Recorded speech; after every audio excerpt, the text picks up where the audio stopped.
Third question में दे रखा है a uniform rod of length 2a rests on a rough horizontal surface at an angle of 30 degree to vertical. The rod is now released. Find the friction and normal reaction just after release. Assuming that slipping has not yet started, what should be minimum value of coefficient of friction to ensure that rod does not slip just after release? तो third question में आपकी life थोड़ी सी आसान कर दी है। उसमें क्या किया है कि रॉड को इनिशियली 30 डिग्री के एंगल पर वर्टिकल से टिल्ट करके रखा है। मैं 30 के बदले थीटा ले लेता हूं और आपसे जो कुछ भी पूछा है इस क्वेश्चन में पूछा है कि जस्ट आफ्टर रिलीज की बात कर रहा है, यानी कि just after release normal reaction कितना हुआ, फोर्स ऑफ फ्रिक्शन कितना हुआ, एक्सेलरेशन कितना हुआ, या कोएफिशिएंट ऑफ फ्रिक्शन कितना होना चाहिए टू प्रिवेंट स्लिपिंग।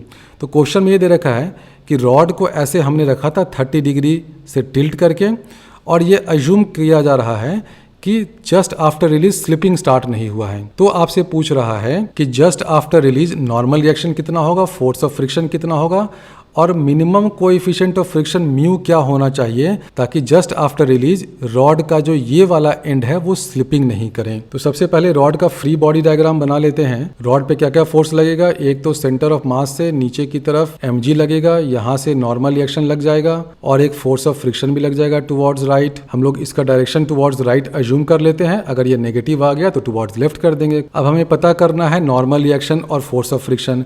तो नॉर्मल रिएक्शन और फोर्स ऑफ फ्रिक्शन किस पे डिपेंड करेगा, इस सेंटर ऑफ मास का क्या एक्सेलरेशन है। तो जैसा कि हमने सेकंड क्वेश्चन के सॉल्यूशन में किया था ना, एग्जैक्टली वही करेंगे।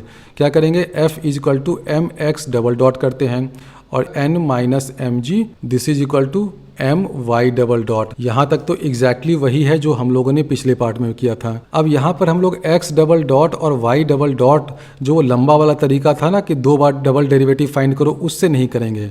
उससे इसलिए नहीं करेंगे क्योंकि यहाँ हमें एक स्पेशल केस पूछा है। कौन सा स्पेशल केस, कि जस्ट आफ्टर रिलीज बताओ नॉर्मल रिएक्शन कितना है, फोर्स ऑफ फ्रिक्शन कितना है।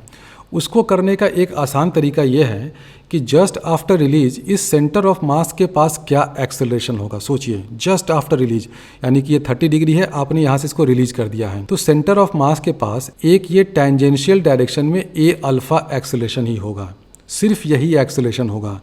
ये वाला जो सेंट्रीपेटल एक्सेलरेशन होता था ना वो नहीं होगा। क्यों नहीं होगा, बहुत सिंपल फंडा है, सोचिए क्यों नहीं होगा। ए ओमेगा स्क्वायर वाला जो सेंट्रीपेटल टर्म होता है वो जीरो होगा, क्योंकि जस्ट आफ्टर रिलीज ओमेगा तो जीरो है, क्योंकि यहाँ से आपने रेस्ट से इसको रिलीज किया है ना। 30 डिग्री पे रेस्ट पे रखा हुआ था, अभी रिलीज किया, तो रिलीज से स्टार्ट करते ही ओमेगा तो जंप करके तो नहीं बढ़ेगा, अल्फा नॉन जीरो हो जाएगा। ये ध्यान रखिए, अल्फा नॉन जीरो होगा। अल्फा नॉन जीरो होगा, एंगुलर एक्सेलरेशन होगा, तभी तो इसके पास ओमेगा आएगा ना अगले इंस्टेंट में। लेकिन इस इंस्टेंट पे ओमेगा जीरो होगा, तो ए ओमेगा स्क्वायर भी जीरो होगा, यानी कि ये जो सेंट्रीपेटल एक्सेलरेशन वाला टर्म है वो जीरो हो गया। तो इससे फ़ायदा ये होगा कि अब जब मुझे x डबल डॉट या y डबल डॉट फाइंड करना है ना, तो अब जब मुझे इस सेंटर ऑफ मास का x डबल डॉट यानी कि एक्सेलरेशन इन x डायरेक्शन या y डबल डॉट फाइंड करना है, तो आप बहुत आसानी से फाइंड कर सकते हैं। सिर्फ इस a अल्फ़ा का x कॉम्पोनेंट और y कॉम्पोनेंट ले लीजिए, आपको x double dot y double dot मिल गया। और इस अल्फ़ा को फाइंड करना भी बहुत आसान है। आप ये देख रहे हैं कि ये जो रॉड है इस लोअर एंड के अबाउट रोटेट कर रहा है। क्वेश्चन में ये भी बोल दिया है कि अभी अज्यूम कर लो कि just after release rod slipping start नहीं किया है, यानी कि हम लोग ये इक्वेशन लिख सकते हैं आराम से। Torque about p is equal to I p into alpha. Torque about p क्या हो जाएगा, m g a sine theta. This is equal to I p क्या हो जाएगा, 4/3 m a square. Moment of inertia about this point p लिख दो नाम यहाँ पर, इंटू अल्फ़ा। तो इससे आपको अल्फ़ा की भी वैल्यू आ गई। अल्फ़ा मालूम हो गया तो आपको ए अल्फ़ा मालूम हो गया। ए अल्फ़ा मालूम हो गया तो आप उसका एक्स कॉम्पोनेंट और वाई कॉम्पोनेंट भी फाइंड कर सकते हैं। एम एम कैंसिल हो गया, ए अल्फ़ा की वैल्यू ये आ गई 3g साइन थीटा बाई 4। और आपको एक्स डबल डॉट फाइंड करना है ना, यानी कि इस ए अल्फ़ा का एक्स कॉम्पोनेंट। तो एक्स डबल डॉट यहाँ से आप देखिए क्या हो जाएगा, ए अल्फ़ा इंटू कॉस थीटा। ये थीटा है तो ये थीटा होगा, ये 90 माइनस थीटा हुआ तो ये थीटा हो गया। तो x component of this A alpha क्या हो जाएगा, ए अल्फ़ा कॉस थीटा। और y कॉम्पोनेंट क्या है, नीचे की तरफ होगा और वो कितना हो जाएगा, ए अल्फ़ा साइन थीटा। तो हम लोग लिख सकते हैं f is equal to m x double dot यानी कि a alpha into cos theta. अब ए अल्फ़ा आपको ऊपर से मालूम है तो f की वैल्यू आप थीटा के टर्म्स में फाइंड कर सकते हैं। और यहाँ से देखिए n क्या हो जाएगा, n is equal to m g plus m y double dot. Y double dot क्या है वो भी लिख दो यहाँ से। आप ये देखिए y डबल डॉट यानी कि नीचे वाला कॉम्पोनेंट तो y डबल डॉट हो जाएगा, नीचे की तरफ है तो माइनस कर दो, minus a alpha sine theta, तो ये जाएगा m g minus m a alpha sine theta. A alpha ऊपर से मालूम है तो दोनों में ए अल्फ़ा सब्स्टिट्यूट कर दीजिए तो आपको फोर्स ऑफ फ्रिक्शन मिल जाएगा, एन मिल जाएगा। दोनों की आप वैल्यू फाइंड कर सकते हैं थीटा के टर्म्स में।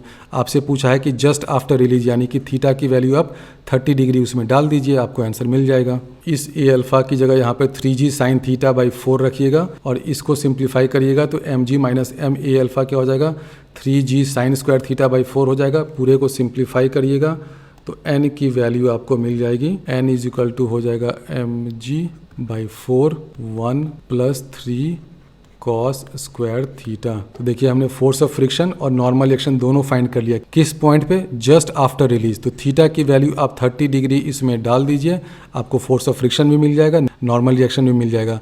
तो ये जो क्वेश्चन है ये रिलेटिवली आसान क्वेश्चन है as compare to second and first question. Minimum coefficient of force of friction mu क्या होना चाहिए ताकि slipping of this lower end start नहीं हो, उसको आप कैसे फाइंड करिएगा। आप जानते हैं कि this force of friction has to be less than और इक्वल टू म्यू एन। ये कंडीशन सेटिस्फाई होगा तभी इस पॉइंट का स्लिपिंग स्टार्ट नहीं होगा। तो आप एफ यहाँ पे डाल दीजिए, म्यू टाइम्स एन कर दीजिए यहाँ पर, एम जी दोनों साइड से कैंसिल हो जाएगा तो ये आ जाएगा आपको एफ की जगह यहाँ पर आ जाएगा 3g sign theta cos theta by 4 is less than और इक्वल टू म्यू। इधर आ जाएगा 1/4 प्लस इधर आ जाएगा 1 प्लस 3 कॉस स्क्वायर थीटा और ये g भी कैंसिल हो जाएगा क्योंकि mg तो दोनों साइड में है। तो इधर हो जाएगा 3 sine theta cos theta by 4 is less than और equal to mu into 1/4 1 plus 3 cos square theta. Theta question में आपको 30 डिग्री दे रखा है तो साइन थीटा की वैल्यू यहाँ पर 1/2, कॉस थीटा की वैल्यू √3/2 डाल दीजिए।